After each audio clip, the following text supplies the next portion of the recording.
নাকি? হ্যালো ডালিস না কে ওটা বরফ তো দাও। ওইটা ডাইলে ফেলাবি না?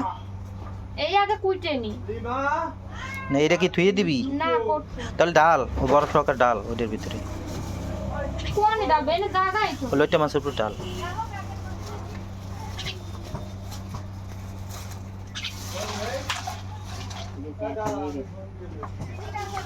মাছ এরকমই থাকে।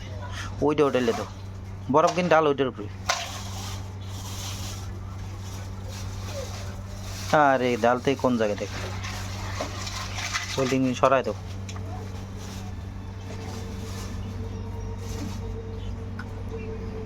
ও ভাই ডিসো করে পানিটা ডালে আমরা দাও তো ডিসো করে আর বাল পানিতে বসে না কি মাছ এটা? এই পানিতে ছিল পানি এই বালতিতে দিয়ে পানি ছিল কোনটা এনে পানি ছিল না সব ও এই বালতি গোলাপের বালতিতে পানি ছিল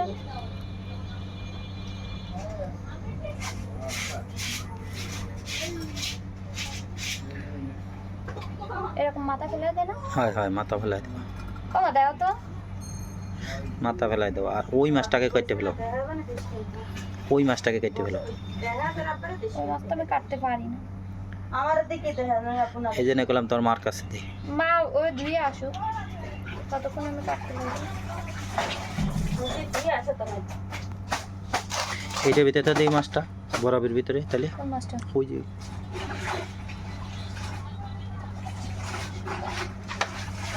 বরফের ভিতরে থাকলে ভালো থাকবে।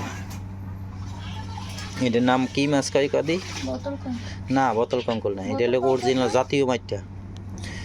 বোতল মাছটা যেটা সেটা তো একটু রক্তের গন্ধ হয়, মোটা মোটা থাকে না আমি তো বাংলাদেশ। এইটা হলো জাতীয় মাছ, এটা ভালোটা কালোটা। তবে এই মাছগুলি নরম, শক্ত পাওয়া যায় না, সমস্যা এই জায়গায় কঠিন নরম। এদিকে আবার আসতে থাকে আসছে একটু থাকে, ধুইলে চলে যাবেন, ধুইলে চলে যাবে। লইট্টা মাছ কিনলে বিশাল বিশাল একটা লইট্টা মাছ, বড় বড় একটা বিশাল বিশাল। কত একটা? এটা আধা কেজির উপরে ওজন। এই টা নেওয়ার পরে এই বগুড়ার কত কই আপনার কাছে কিরা আল্লাহ জানে পুরো 1 লাখ আন্টিকে বটি আনো আমিও বটি তুমিও বটি বলতে কোন গাছ ফাইল দিতেছে বলে এর আগে মিলও দিতে ওর হয় কে আমাকে মিলে পারে না আর পা দেয় না না লইট্টে মাছ এই সময় পা দেয় এখনই সিজন লইট্টা মাছের। এই যে এখন ইলিশ মাছের ঝোল না এখন পাবে মাছটা কি নিচের আপা সব করে তবে সুবিধা নেই